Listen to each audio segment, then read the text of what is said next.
reporting from the brave new world. Hey everybody, Phenomenus here. This is attempt number 2. I hate StreamYard. If I forget to add myself to the stage, it doesn't record my audio, so that's fun. But let's get to this. This is part 2 of Winter of Love. Alex Pretty's family, what to know about his parents, sister, and ex-wife. So, as you may have heard, this Alex Pretty was fatally shot by federal officials in Minneapolis on January 24th. He was the son of Michael and Susan Pretty. You know the story. His parents live in Colorado. Michael and Susan raised Alex in Green Bay, Wisconsin, where their son was active in multiple sports at Preble High School, competing in football, baseball, track. He was also a Boy Scout and a member of the Green Bay Boy Choir, according to the Associated Press. His parents now live in Colorado, per the outlet. He has a sister, Susan. Michael and Susan are parents to both children, Alex and a daughter, whose name has not been publicly disclosed. Alex's sister had not made a public statement about his death. However, when a reporter from the Minnesota Star Tribune reached out to her, she became emotional before ending the call.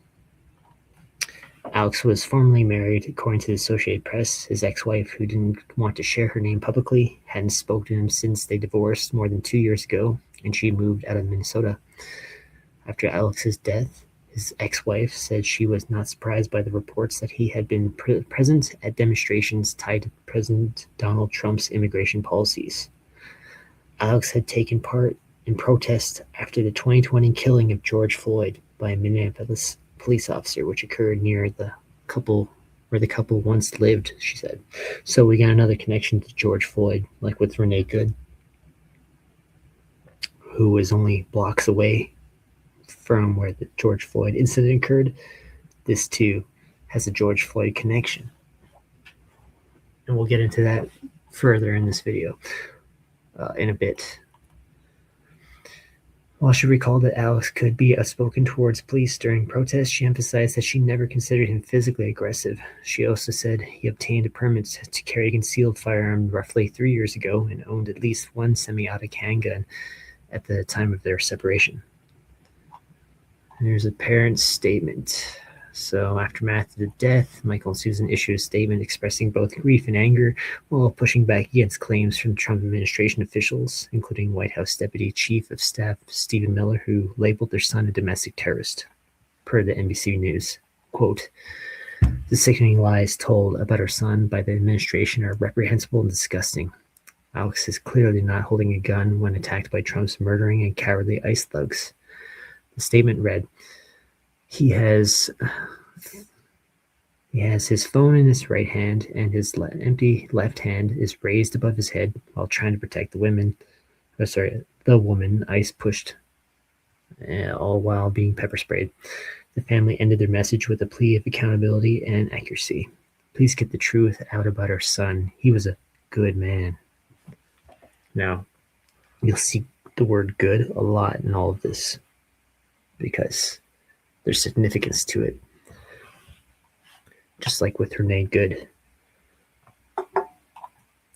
Michael and Susan last spoke to Alex 2 days before his death. Alex's last conversation with his parents took place about 2 days before his death, per the outlet. During the call, they discussed recent work he had done on his garage door, including a repair completed by a Latino worker whom Alex tipped $100 amid heightened tensions in Minneapolis. He's such a good person. This Alex is such a good person.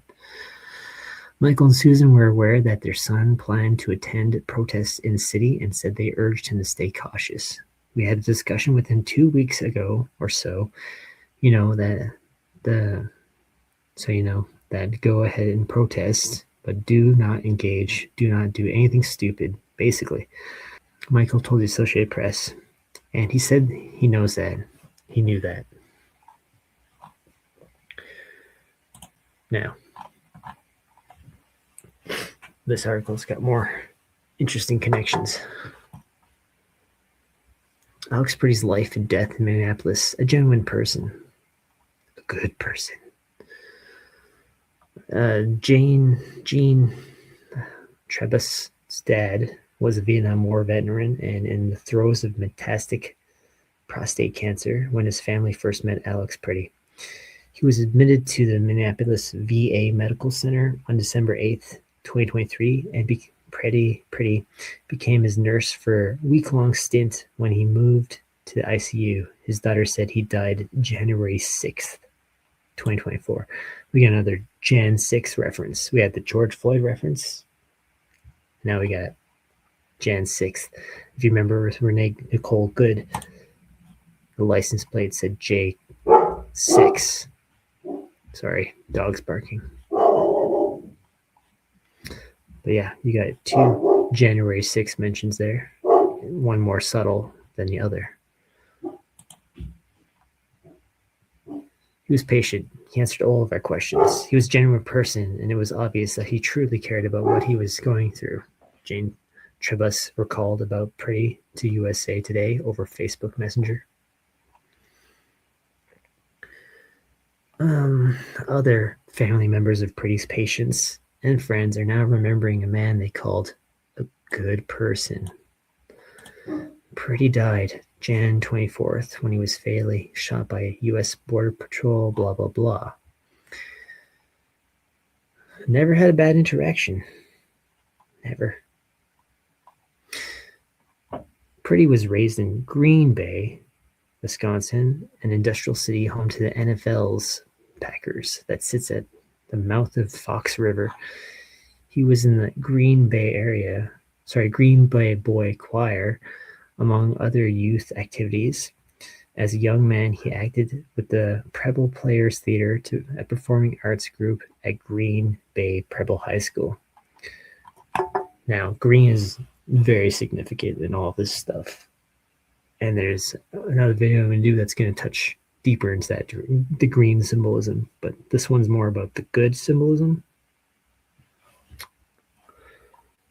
But they're all connected because good is often associated with green, right? And here, one of the pictures of the incident has good grocer. Another hint to the good. He's such a good man. Look at the good grocer. And I couldn't find the original logo. There was a logo there that said good food, good people, good community. It had just a very communitarian vibe to this whole thing, this store. Now, I mean, it seems like food hub-ish.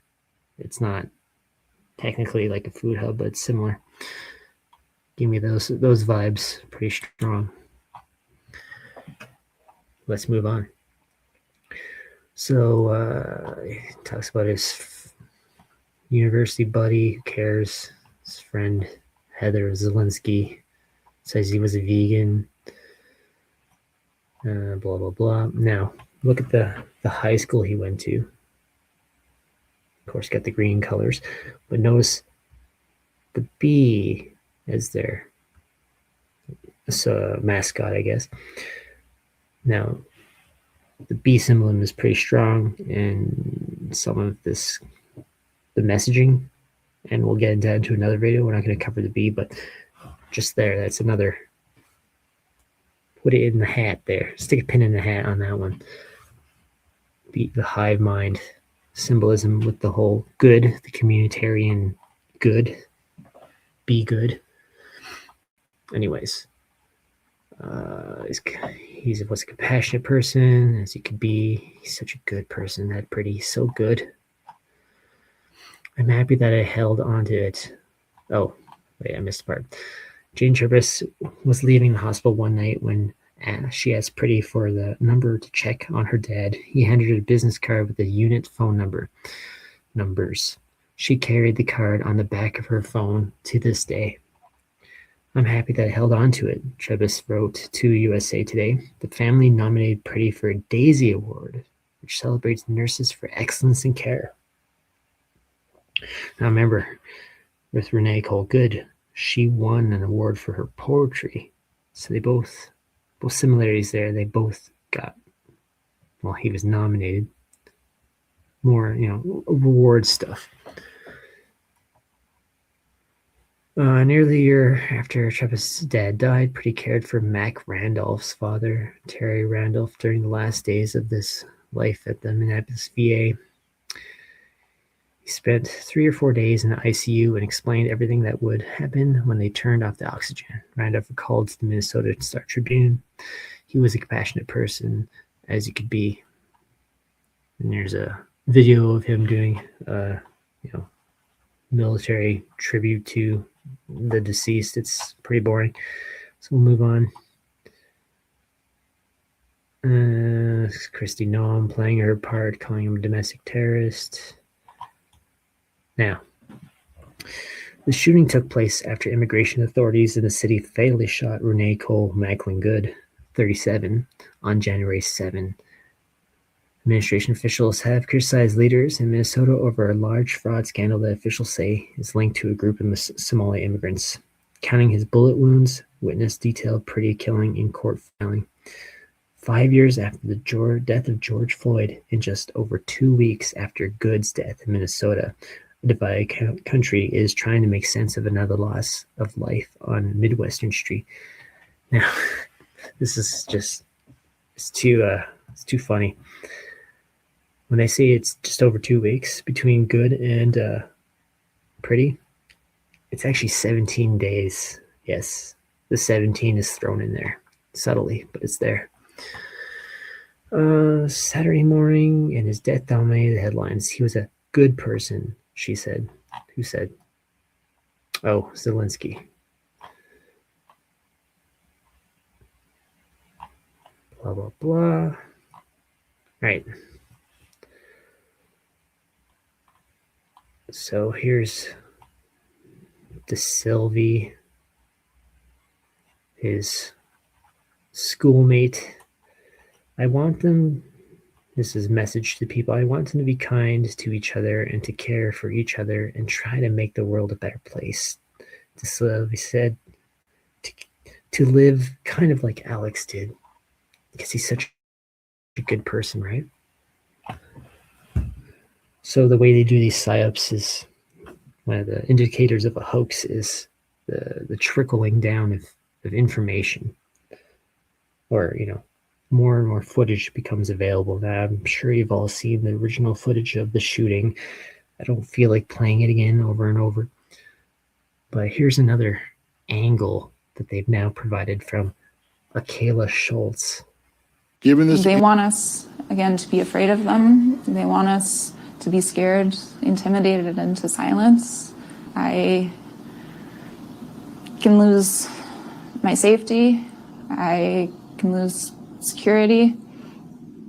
They can take everything away from me, but they can't take my voice. And they want us to be intimidated. They feed off it. They escalate in every single way if they are not able to use that fear in order to intimidate us into backing down. So if you're not intimidated, they escalate. And that's exactly what happened to Alex. He did not let them intimidate him. In fact, he stood up for two women that they were absolutely brutalizing, and that made them mad that they were not able to intimidate him into tucking his tail and leaving.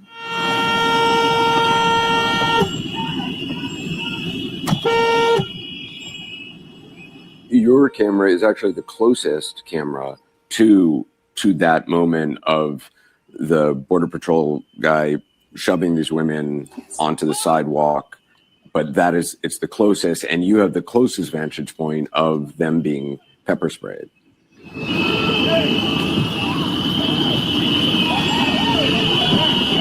One moment, there are people being pushed around. There are people being maced right in front of me.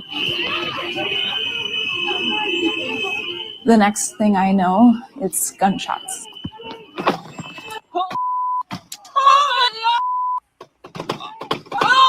It's so many gunshots. I couldn't believe it. I really have barely a recollection of the moments immediately after, other than just the feeling of absolute horror and also rage that it escalated like this.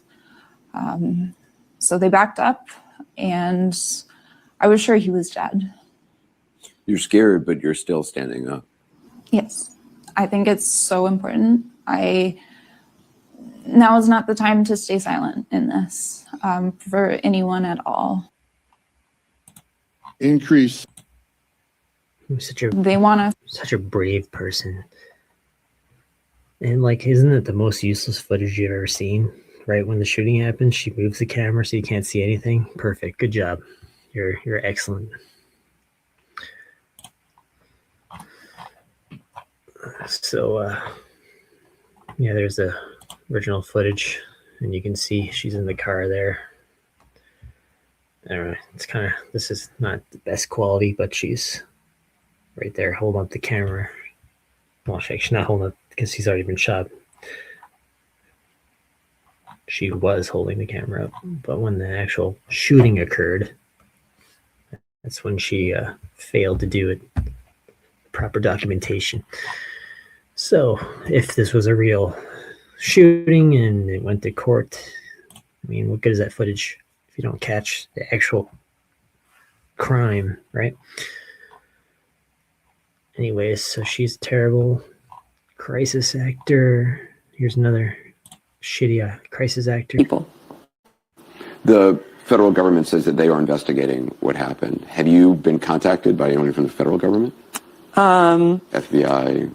No, I have Border not. Patrol, Homeland Security? I do have a legal team now who are fielding much of that, and I am no longer accessible in those ways. I talked to your attorney this morning. She said she had not received any outreach from the FBI or anybody from the federal government. I do not think they have my name yet. Obviously, they will. You've given testimony to state investigators. Yes. Do you have confidence in a federal investigation? No. No, I do not. I have faith in various representatives throughout our country who are trying to do the right thing and make sure that justice is served. I have faith in our local government in Minnesota. I think they are wanting to make sure to protect us and investigate it thoroughly, but they are trying to block that from happening. They wouldn't even let the investigative team come to the crime scene. I mean, their goal is to protect themselves and to spin stories. It's incredible to me, though, that 4 days after this shooting, you have not been contacted. There you go. Another woman who recorded the original footage there, the one that they first released, doing her part as a crisis actor. Now, we're going to look at supposedly an incident that occurred 11 days before the shooting of Alex Pretti. This is a moment the news movement filmed on January 13th in Minneapolis, showing a man who appears to be Alex Pretti interacting with federal immigration agents 11 days before Border Patrol shot and killed him. Our footage was analyzed by the BBC. He's such a whose good facial person. recognition technology confirmed his identity to a 97% degree of accuracy.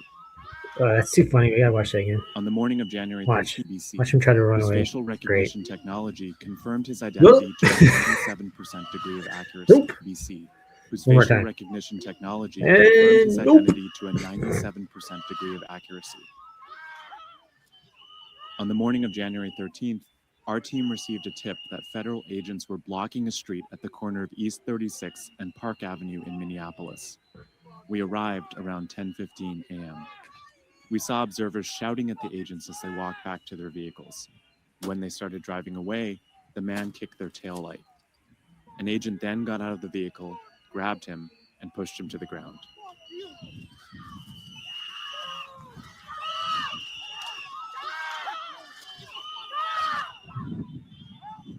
During the altercation, agents fired tear gas and pepper balls into the crowd. They continued to hold the man down before they retreat and he walks away.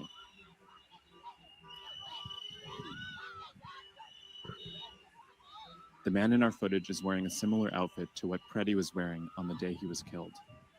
What appears to be a gun is also visible above his waistband.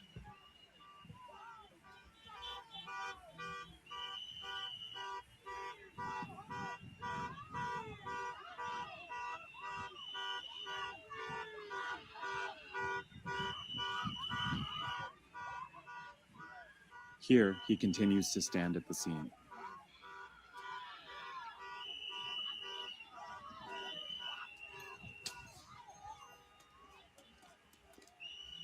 On the day he was killed, the Department of Homeland Security claims Pretti, a 37-year-old ICU nurse, approached officers holding a handgun. That claim has been contradicted by analysis of bystander videos from multiple news investigations, which concluded that Pretti was holding a phone, not a gun, when he was pinned to the street.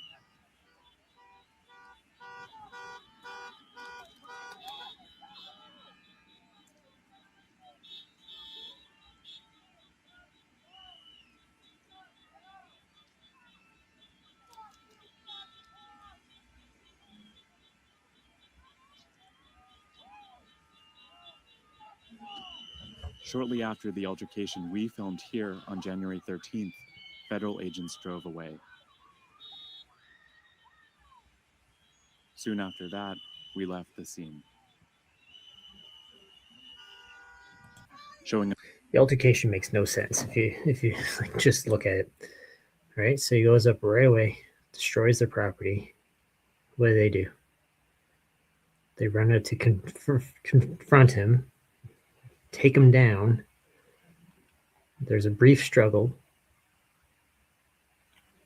His jacket's removed. Right? I mean, you can clearly see. Hold on. was killed.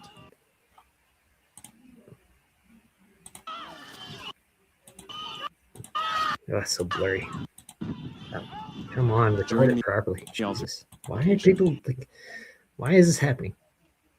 Why are you being attacked by ICE agents? Why can't you hold the camera still? Does that make any sense? Why are you flailing around like that? They always do that when they record these incidents. They flail around like they're the ones being tackled or something.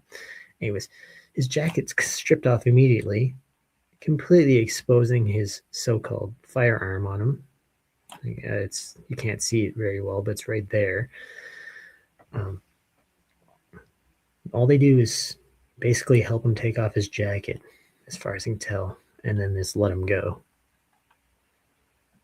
Now, so the whole premise of the killing video is that they saw he had a firearm and was trying to disarm him. For what? Trying to protect the women that they were pushing around, and he was holding a camera, but that's when they shoot him? Does that make any sense? He literally destroyed their property. They barely scuffle with him, clearly expose his firearm there, and do nothing about it but let him go. And then he stays there. Hangs out. They just, and then they leave. Here's another angle of that incident. Actually, another one after that. But yeah.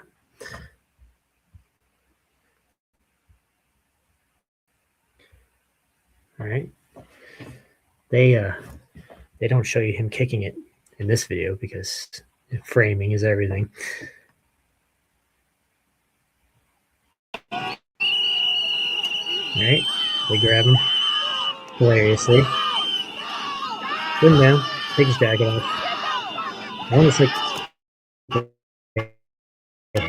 help him because the guy steps on the jacket like he's trying to pull it off. They can't quite get it off.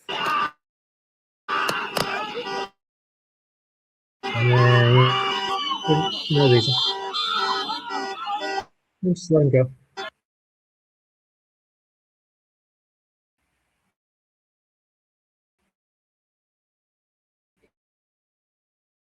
He runs away. No, they let him go.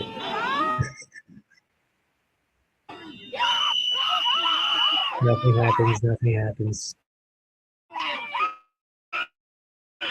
Okay.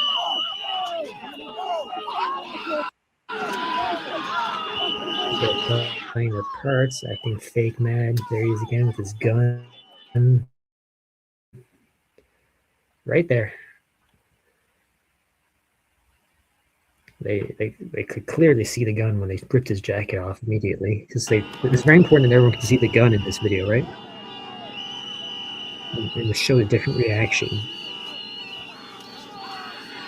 right? He's feeling great. He's throwing the cans back. These tear gas cans, they don't seem to do anything to anyone. They just seem to, make it harder to see. That's about it. But they don't seem to be very good tear gas. You check the expiry date on the tear gas cans because it's not working. Just go! Right? Just go! Important to watch this to the end because we get to see some interaction with Pretti here. Go!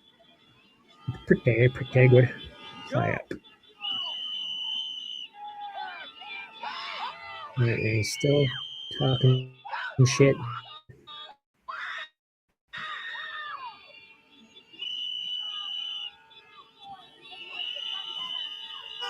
Flipping them off.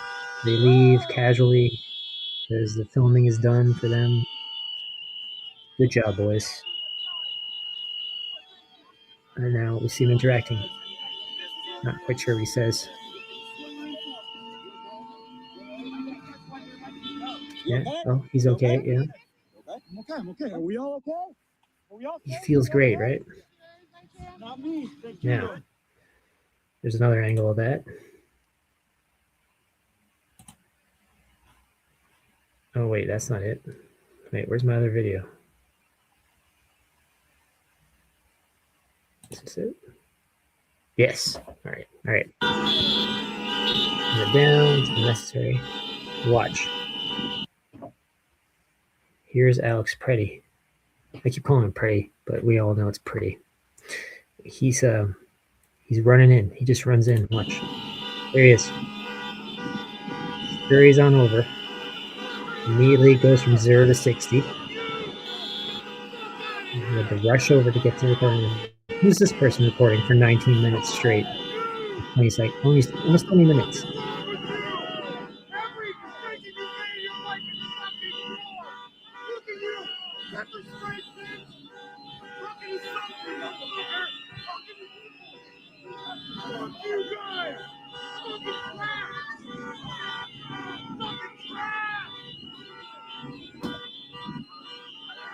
And he kicks it.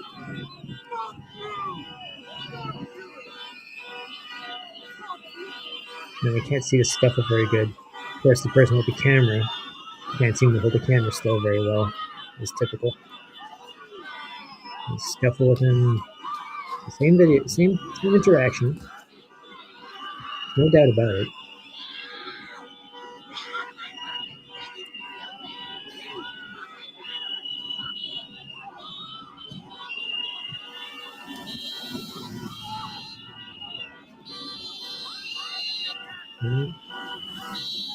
Then we let him go.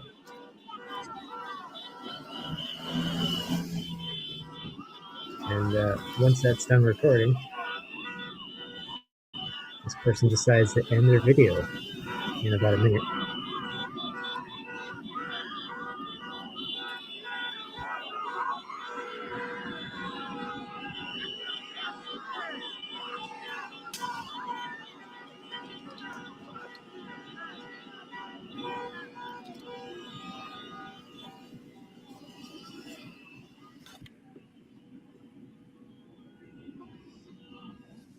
Yeah, they just completely stop recording the incident. Like for some reason, they decided to record nothing. Isn't that weird? They really like this wall over here, this border, this dividing wall. Okay, they went back to this area.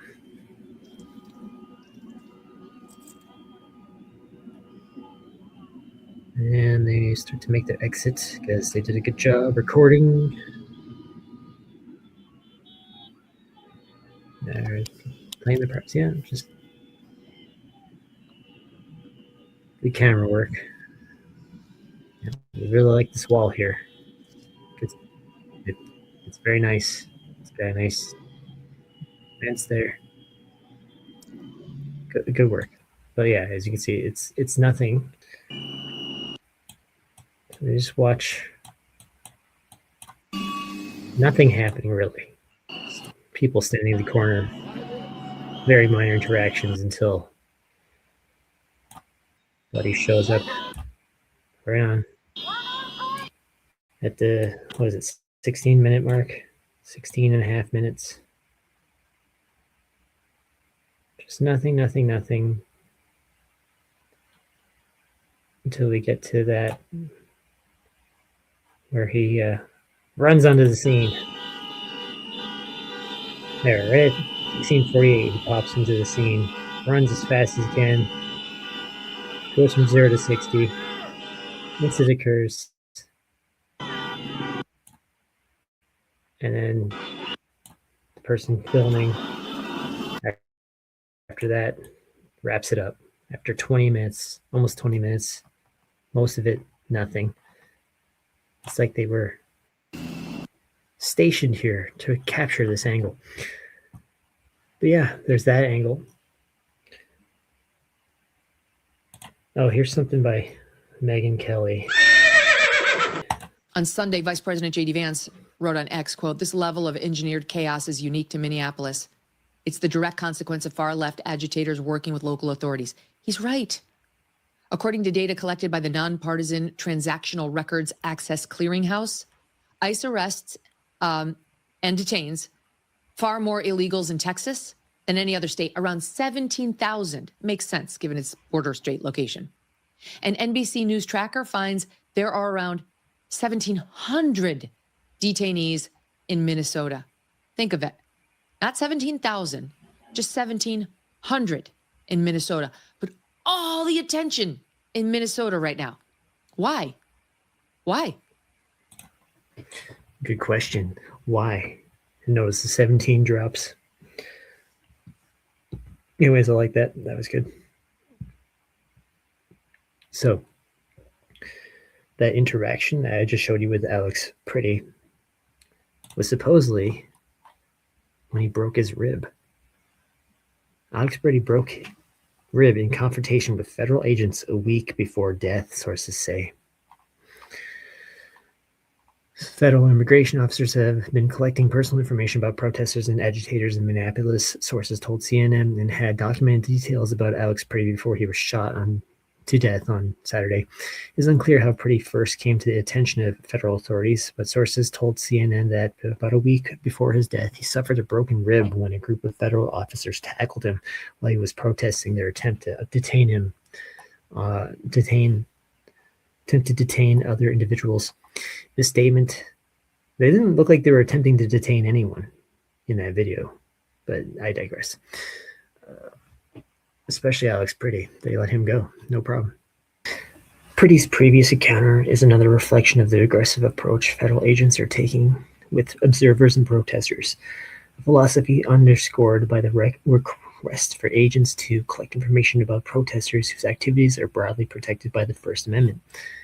DHS has repeatedly warned of threats against federal law enforcement officers during immigration enforcement operations and criticized protesters who they argue are impeding those operations. On Tuesday, the department also publicized an online tip form to share information about people allegedly harassing ICE officers. When law enforcement encounter a violent agitator who is breaking the law, obstructing, blah, blah, blah.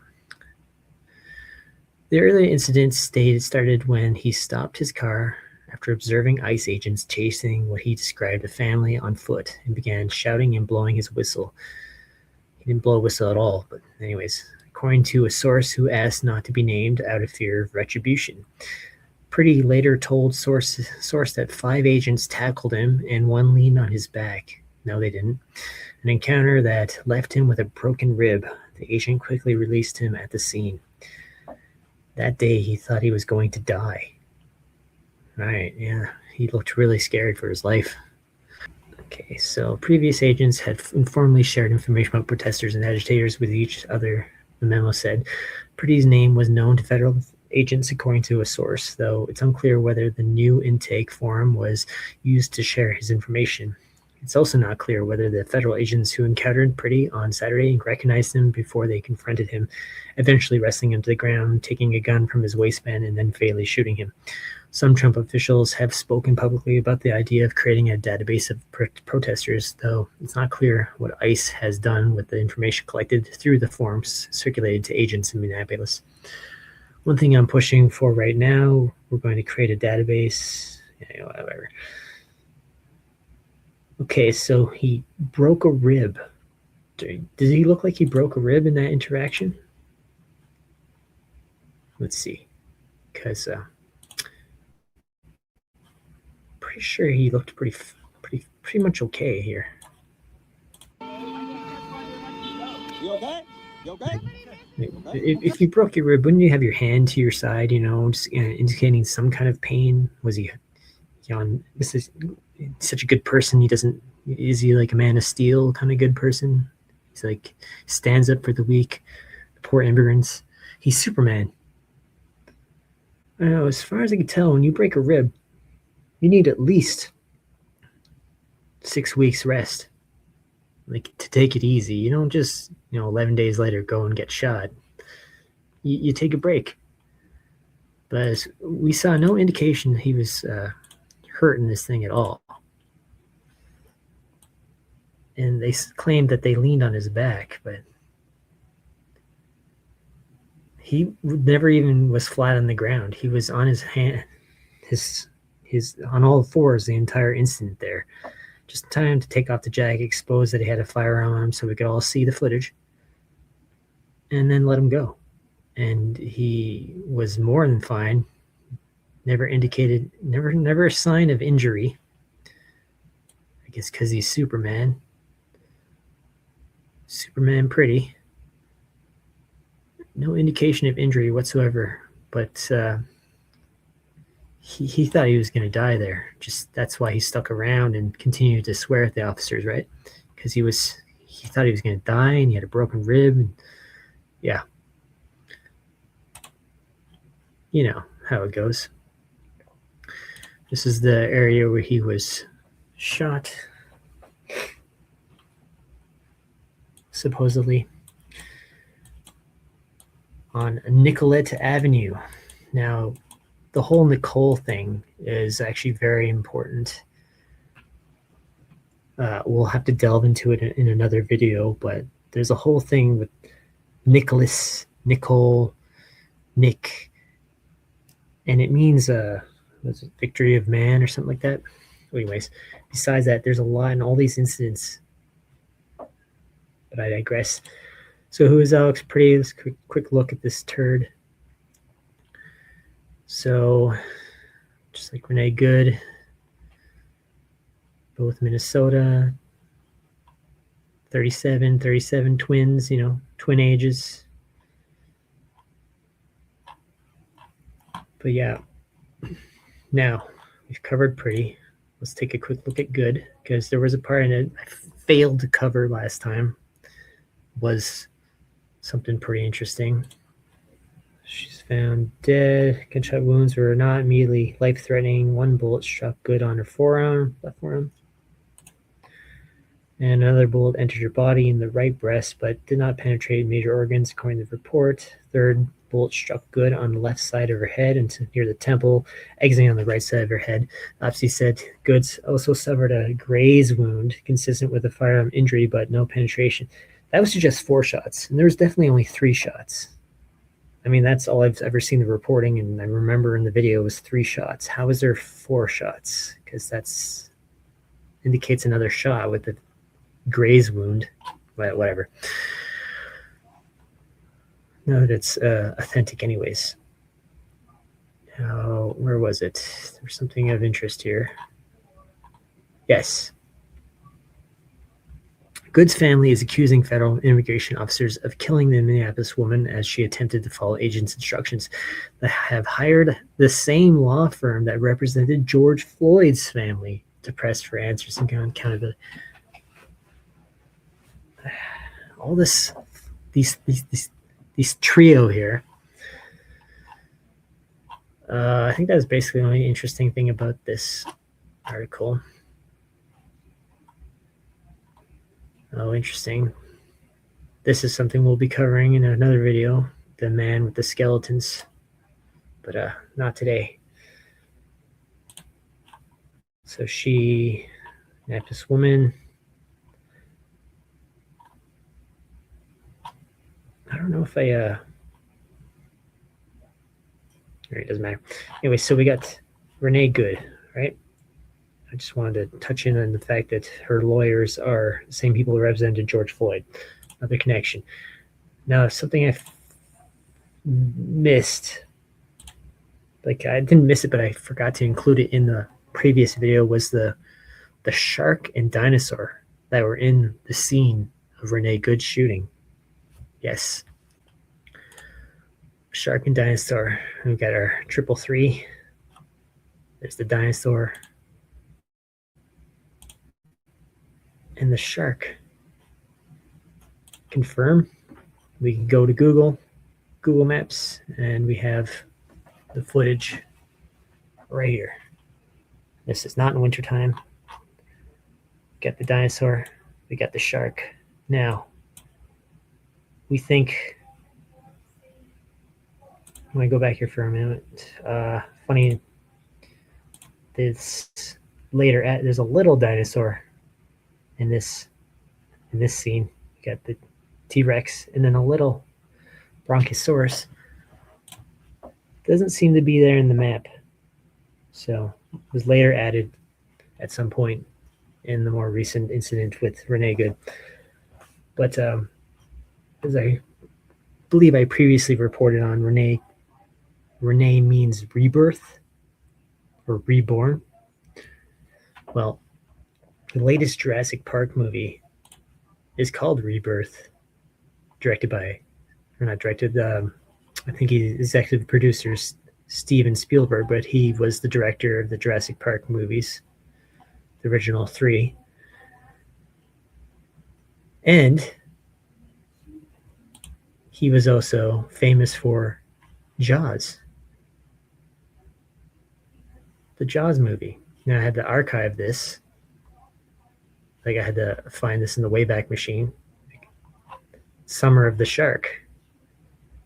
Now you remember, I think Jeff C. reported on with the COVID stuff how it was similar to the Summer of the Shark, the fear of Jaws. Like the Jaws, you can't see the threat's underwater. It was the same with the whole COVID thing.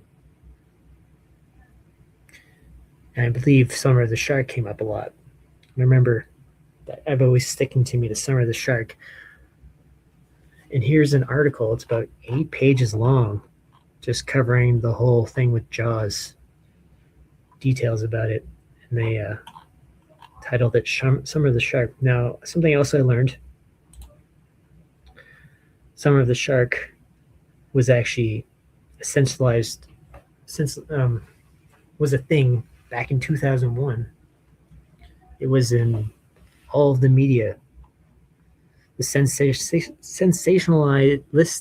sensationalist coverage of shark attacks began in early July following the 4th of July weekend shark attack on 8-year-old Jesse Arbogast and continued almost unabated despite no evidence for an actual increase in attacks until September 11th.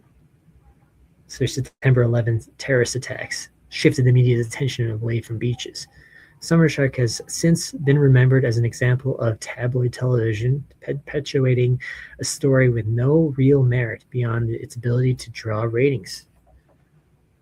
I thought that was quite fascinating, that we have a 9/11 connection to all this element, this whole shark thing. And it kind of indicates who was behind the Renee Good shooting, the script. Now, something I've never really talked about and something I've been kind of learning about is how we can connect these psyops with directors of movies, because that's why we see predictive programming or concurrent programming when something's released at the same time of an incident happening. Like when COVID broke out, we had the next pandemic or whatever it was on Netflix came out at the same time. That's concurrent programming. It's the same, similar to predictive programming, but it's released simultaneously with the events that occur. And in future videos, I'll show more examples of this. But if we can tie these events to directors, because think about it, directors make the movies with the programming, not necessarily aware, not always aware of that it's what they are predicting, essentially. But we can tie the scripts to the events. Now, this one seems to have a Spielberg tie to it. Now, I'm not sure so much about Alex Pretty's thing, but it seems to be connected to the good stuff. So maybe it's all kind of connected in that way. But anyways, I have the whole Summer of the Shark thing. And at the same time that event was going on with the Good and Alex Pretty, we had 4 shark attacks in 2 days in Australia. They're having their Summer of the Shark because it's summer there in Australia. When it's winter here in North America, it's summer there. So they're having their Summer of the Shark. And one of the victims was a boy who's now brain dead. His name is Nico, which is a short form of Nicholas. But I digress. Thought that was quite fascinating. Now, another big theme with this whole good thing, we can also tie this good stuff to another script writer, which is the Wicked movie, Wicked for Good. Now we look right here in this imagery, we got our green, and then we got this side here. We'll delve into in a moment. Wicked for Good continues the story of Elphaba and Glinda, exploring their complex friendship and political turmoil in Oz as they navigate love, loyalty, and the consequences of their choices. Now, if you read into this movie, it's basically a reflection of what's happening with the whole ice stuff. Well, there's even an article to like tie it together.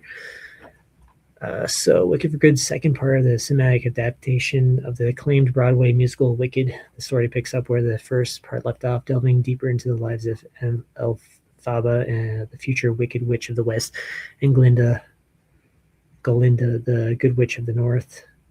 The film explores themes of friendship, sacrifice, and the nature of good and evil in a richly imagined world. So the Wicked Witch. This is called Wicked Witch, portrayed by Cynthia Erivo, returns to Oz after being framed as a villain by the Wizard and Madame Morrible. She is determined to fight for justice and free the oppressed creatures of Oz, reigniting tensions between her and the ruling powers. Linda, played by Ariana has risen in political influence and struggles with her loyalty to Elphaba, Wicked Witch. While navigating the pressures of her new role alongside the Wizard, their friendship is tested as Glinda grapples with the expectations of her position and her feelings for the Wicked Witch. Conflict, betrayal, the story unfolds. Righteous crusade coming to conflict with Galinda's ambitions. The Wizard's propaganda paints Wicked Witch as a threat. Glinda must choose between their friendship. Blah, blah, blah. Tragic events, the plot thickens while the tragic death of Nezaros, the Wicked Witch's sister, which becomes a pivotal moment in the story. This event leads to future conflicts between the two witches, as well as confrontation with Dorothy, who is manipulated into the conflict by Wizard's machinations. There's a cinematic showdown. Themes. Wicked for Good explores complex themes such as the nature of good and evil, the impact of political power, and the sacrifice made for friendship. It challenges traditional fairy tale narratives by presenting a nuanced view of the characters, showing how history is shaped by those in power, blah, blah, blah. Now, here's the first movie real quick. Wicked movie. Here's why the Wizard hates animals. Now, the animals, it's pretty interesting here. Wizard in the Wicked movie shows a strong hatred of animals, leaving many curious about the reason behind those feelings. Wicked explains the origins of several intriguing plot points in 1939's The Wizard of Oz, including how the Scarecrow, Tin Man, and Cowardly Lion came to be in this universe. Bye-bye. The Wicked Witch in the newly released Part 1 and the upcoming Part 2. So this was obviously came out before the second movie was actually released. This prequel also explores real-world allegories throughout its plot. One of those comes through the film's animal characters who played important roles as part of the background behind the eventual Wicked Witch. One of those most notable plot points is Wicked Part 1 is talking animals population, highlighted by characters like Peter Dinklage's Dr. Dillamond, a goat who works as a professor at Schizophrenia University. Weird. While the animals simply want to live as equals to humans in this story, Jeff Goldblum's wizard decides to use them as scapegoats for the people of Oz to hate. As heard in the trailers for Wicked, Goldblum says, the way to bring folks together is to give them a real good enemy. Real good enemy. Indicating animals. The story implies that Oz's human population blames animals for the great drought that nearly destroyed Emerald City years ago. Thus, the animals gradually lose their ability to speak and quickly become victims of prejudice from the humans as Oz looks to rebuild as a society. So, if you haven't figured it out, the animals are the immigrants.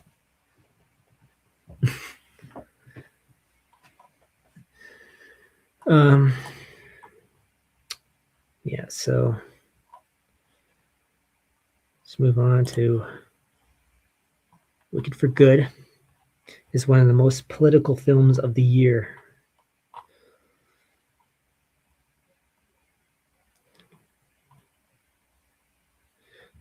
In the first part of the cinematic adaptation by director John M. Chu, which was nominated for his Best Picture of last year's Oscars, themed a racial tension were the backdrop to the story, which imagines the origin of the Wicked Witch of the West, made famous in 1939 classic Wizard of Oz, and explores their relationship with Glinda the Good.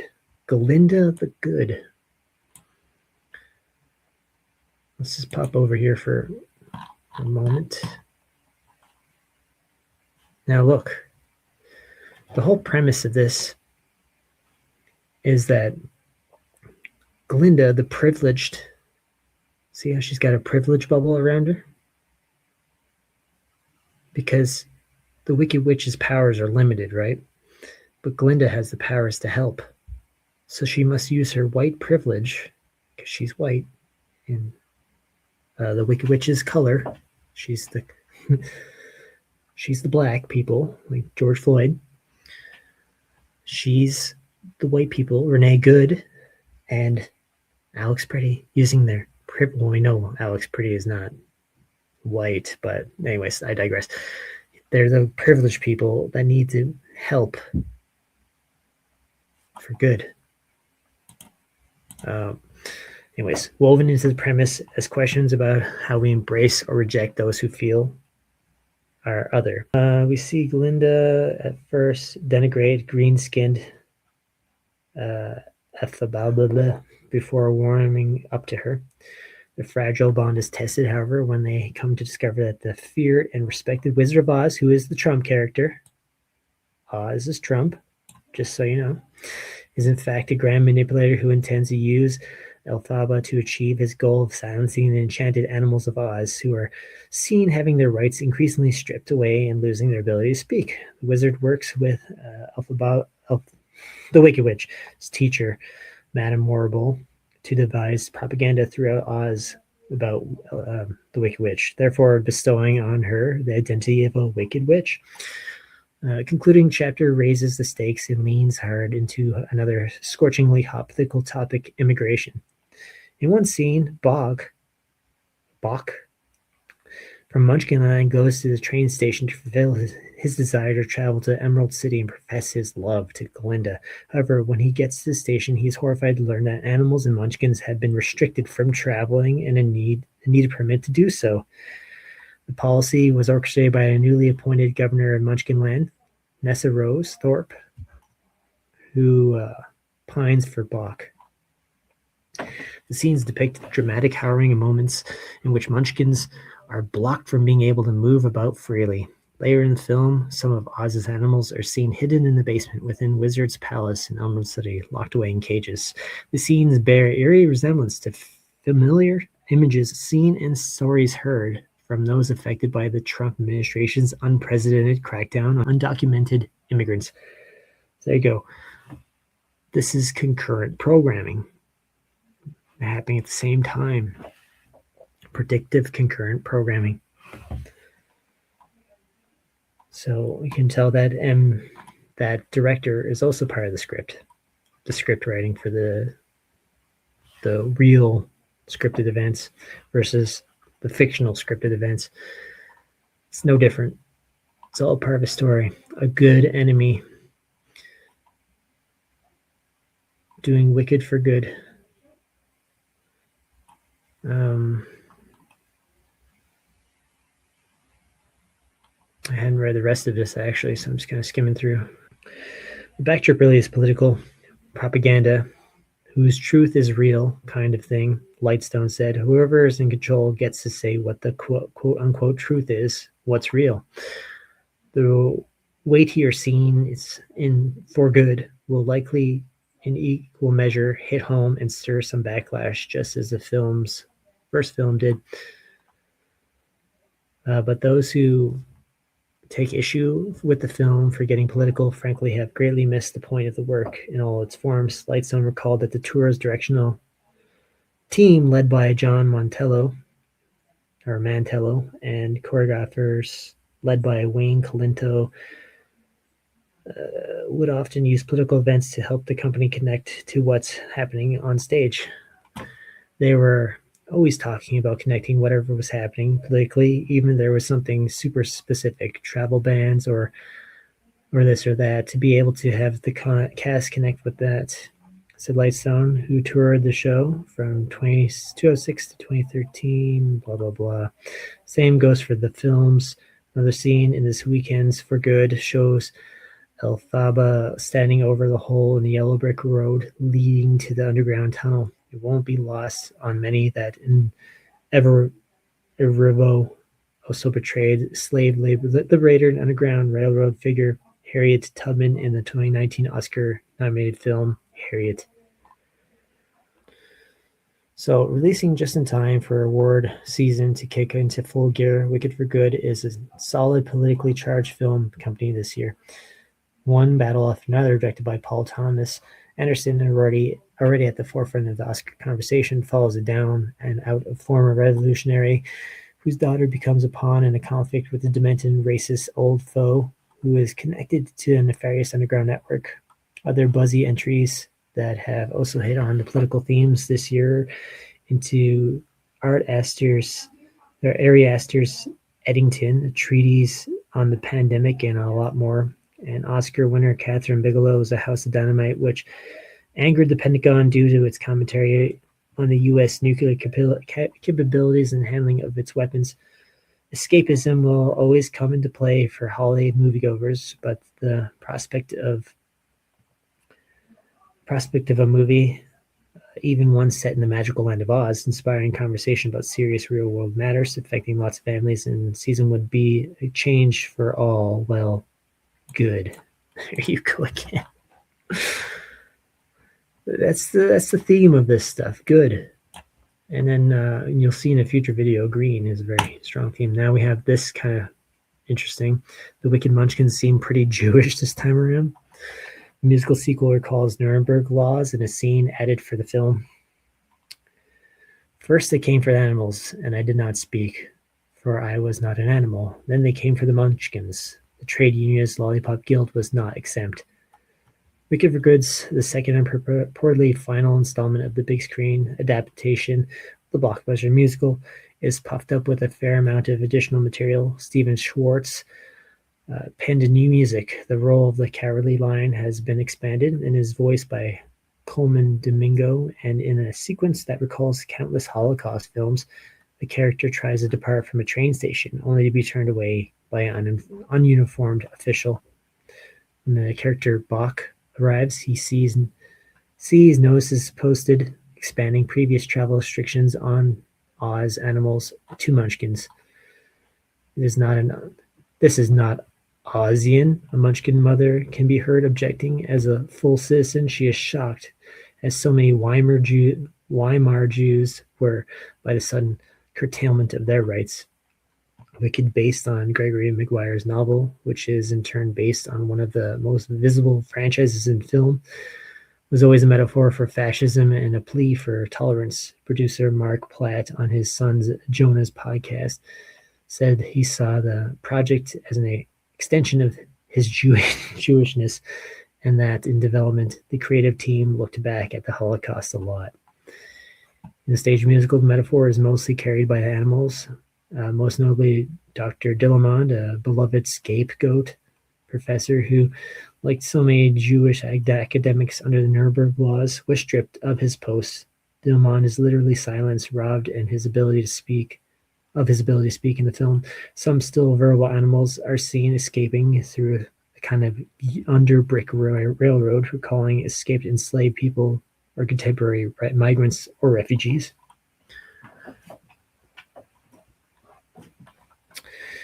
In the Broadway show, Bach is also forbidden to leave, but that's only alluded to in dialogue is due to the caprice of his jilted lover, Nessa Rose, in the film. A glimpse of legislation, full consequences for all Munchkins. The fact that Nessa Rose, the governor of Munchkinland, is herself a Munchkin, at least in the novel, speaks perhaps to a certain small-minded quality her sister Elphaba sang about. In the case with the 9-molar poem, the lesson is that fascists never stop at one undesirable target.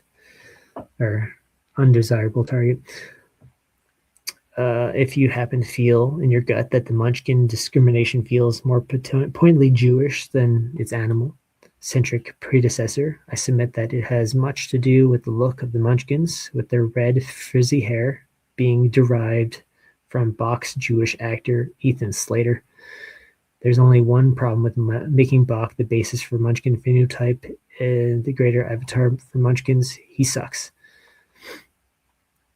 Bach has unrequited feelings for Glinda and only courts Nessa Rose to impress her. Blah, blah, blah. Anyways, you get it. So we have that. Let's watch a little trailer. Maybe I'll do it with the sound off so I don't get any trouble.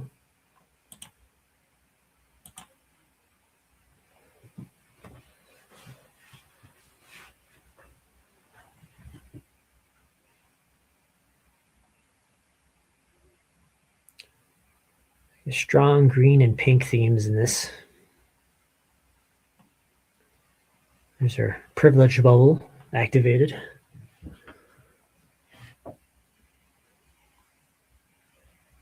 Gosh, she looks like a terrible actress, whatever. Stick to music.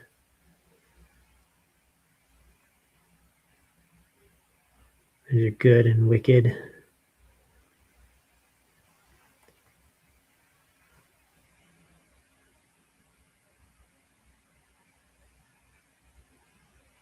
I think this part's important. You have no real power.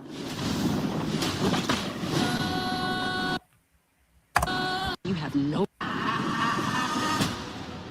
You can wave that wand all you want, but you have no real power.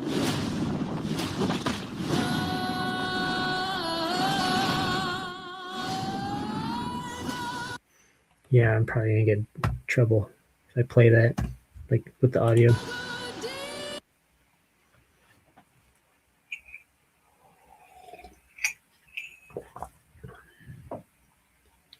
I gotta hear that part though. Me to fly, be encouraging.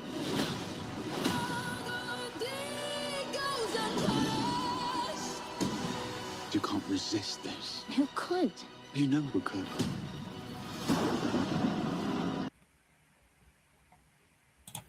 Anyways, wait, there's a scene.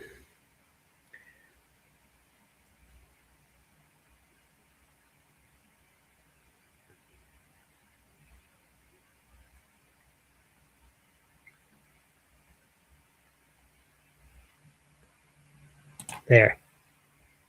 Melt her. Now, there's a whole Greenland connection to this, and we'll get into that in the further videos. But melt her, and I don't have the article right now, but there's Trump wants Greenland, right? I think this is kind of symbolic to that whole thing, because she's the Green Witch land, and Trump wants Greenland, and it benefits him if the ice is melted in Greenland. And they're saying, yeah. Anyways, we'll get into that further in another video. But anyways, that was what I wanted to show. Freeing the animals for good. Privilege bubble. Blah, blah, blah. Now, that same director that made Wicked for Good, Wicked and Wicked for Good, Part 1, Part 2, the Chew guy, he is an executive producer for a TV show called Good Trouble.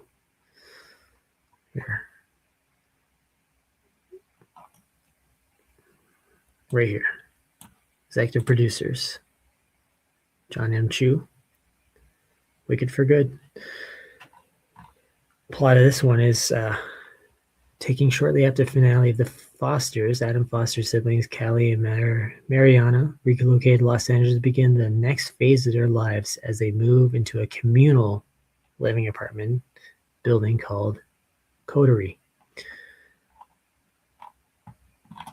Very communitarian style.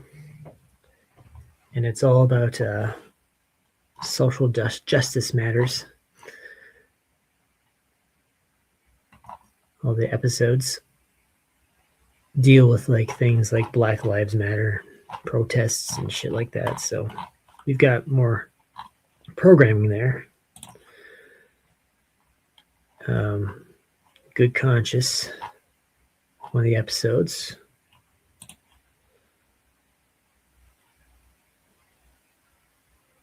Now, there's another where the word Good Trouble comes from, was actually connected to George Floyd. Why Nation's Civil Unrest is Good Trouble. John Lewis documentarian talks civil rights heroes' legacy protests over George Floyd killing.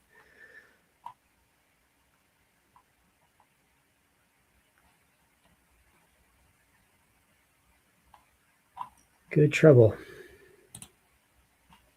There's even a documentary. My philosophy is very simple. When you see something that is not right, not fair, not just, say something, do something, get in trouble, good trouble, necessary trouble. Yeah. He was get in trouble, good trouble, necessary. Say something, do something, get in trouble, good trouble, necessary trouble. Get in good trouble, necessary trouble. There's your Wicked for Good. Anyways, it goes on about the whole Black rights movement stuff. So, and another thing, Lessons in Good Trouble, a DSL add-on, so a DLC. I mean, for Minecraft, Good Trouble. 21 hours ago.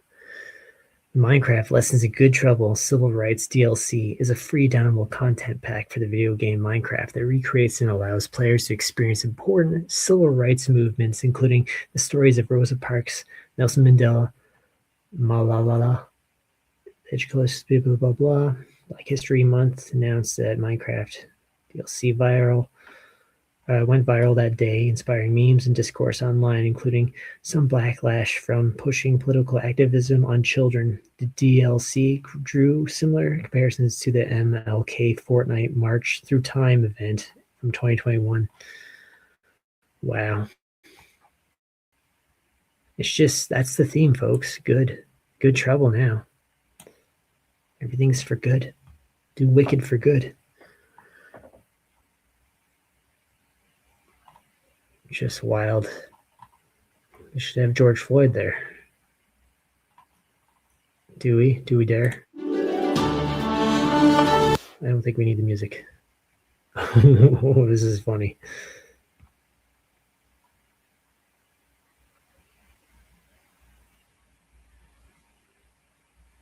Why not? Why no George Floyd? I'm disappointed.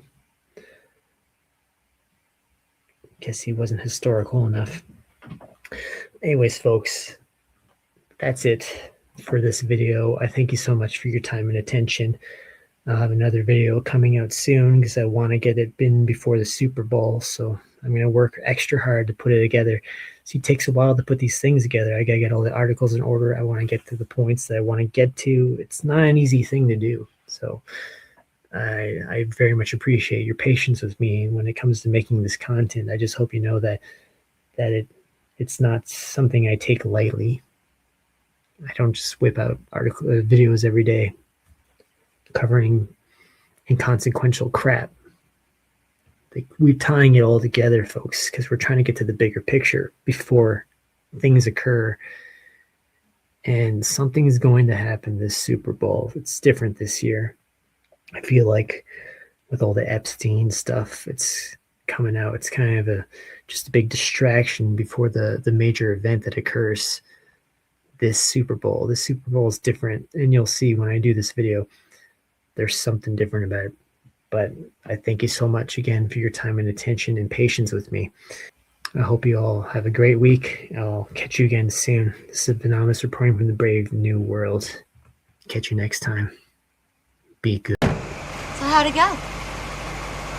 Good. Pretty good. Pretty. Pretty. Pretty. Pretty. Pretty. Pretty. Pretty. Pretty. Pretty, pretty,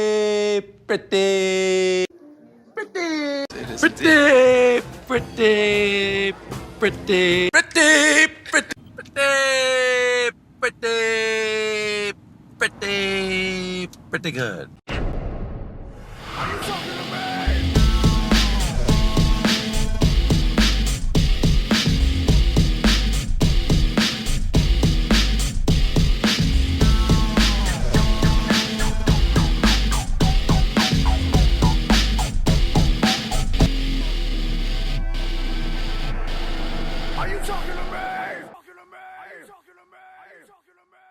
No way, punk!